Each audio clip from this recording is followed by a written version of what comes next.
Mark Lewin, he's 82 years old, still squats 405 pounds for reps.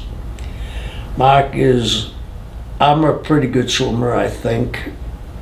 The only person that could outswim me in the wrestling business was Mark Lewin.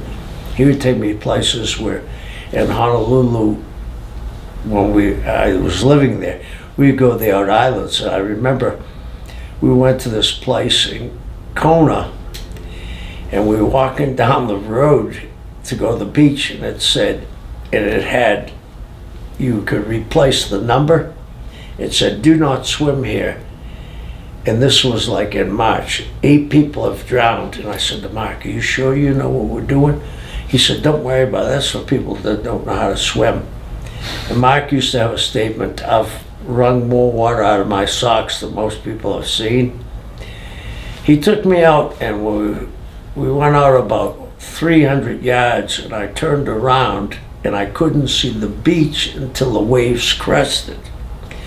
And I said, "How do we get back?" He said, "We swim like hell, we catch a wave, and when you hit the beach, have your feet down and start running." As I'm saying this, there are trees in the water floating by us, dead trees. Mark was an incredible athlete.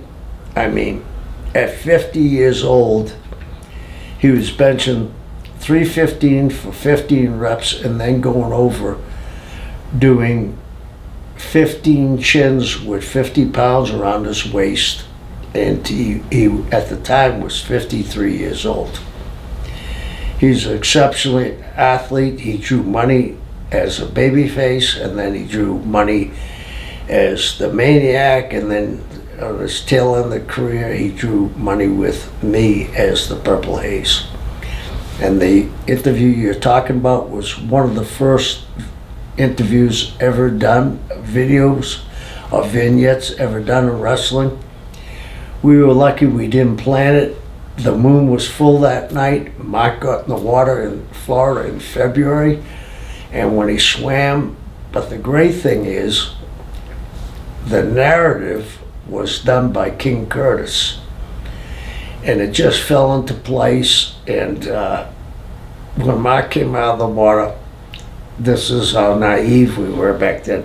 A lot of people thought, well, he didn't swim across from Singapore, but he had to be in the water for a long time, and he was. But we did it in one take. And Mark just knew how to draw money. But the other thing about Mark was, and I think he got this from Barnett, Barnett could spot talent early. Mark spotted talent early. And everywhere Mark went, he drew money. I mean, whether it was Calgary, people forget he went to Amarillo when Amarillo was down. Him and Curtis went to Amarillo. Him and Curtis went to Calgary, popped the territories. Then they went back after Jim sold Australia and ran New Zealand as a territory, and Hong Kong and Singapore and Malaysia. And I was lucky enough to be on that era with Mark, and it opened my eyes to that part of the world. That's why I say Ginger will, in the end, win out. And I heard you tell that story about Mark taking out a group of bikers at the podcast. We were set up. There was a promoter that bought a show that the Sheik was running, and they drew a lot of money. And the promoter, if it went over a certain amount of money, the Sheik, Sabu, myself, and Mark were supposed to get a bonus. Well, we got the bonus, but it was really reluctant. And the promoter's son said, "Oh, we own a nightclub. We want you to come to the nightclub. Now, everything's cool with us, no heat." I said, "Okay." So we went up, and then we came up the back stairs. And when we came up the back stairs, we ended up in front of the bar. So they ordered us drinks, and as the order of strings were moving further on down the bar. So now we're where the barmaid would pick up the liquor in that little corner. So we were almost in that little corner, and then some bikers came. And they gave Mark a bunch of crap because he was the biggest. And this guy started chopping him, saying, "Oh, you're a big bastard, you're a big bastard." And a fight broke out. And Mark slugged the guy.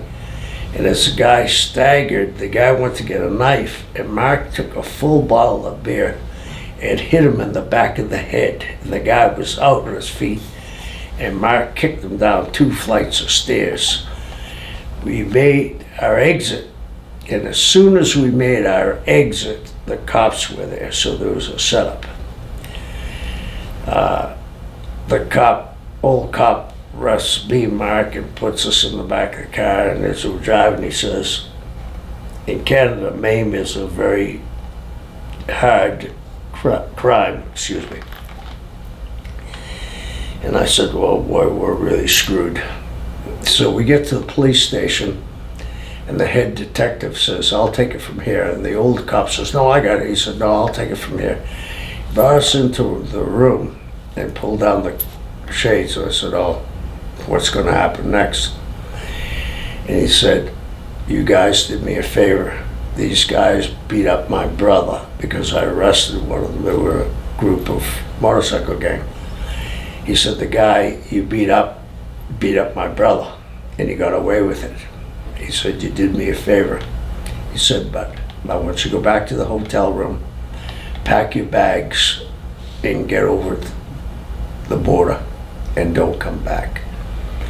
So Mark was a legitimate tough guy too, and not many people ever talk about it. Mark would have a point where,